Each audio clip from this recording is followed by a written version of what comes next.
Илгери бир кыз менен жигит үйлөнүп, анан бир топ жыл бала болбой коюшуптур да такыр.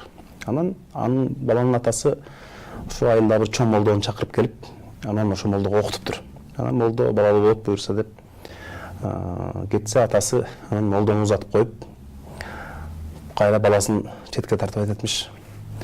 Бала, мен молдого эле ишенип отура албай, өзүң дагы аракет кыл деп. Ошон үчүн премьер-министр дагы президентке эле ишенип отура албай, өзү дагы аракет кылыш керек. Президенттин кайрылууга толук мыйзамдуу укугу бар, албетте. Ал эми кабыл алууга деп бизди милдеттендирген жок. Эми кабыл алып берет деген ойдомун деген бир тилегин айтты.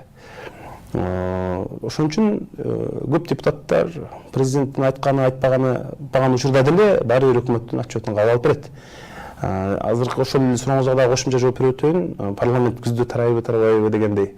Мындай парламент кайсы бийлик болбосун керек го дейм да, анткени мындай парламентти башкарууга да оңой, абдан ийкемдүү.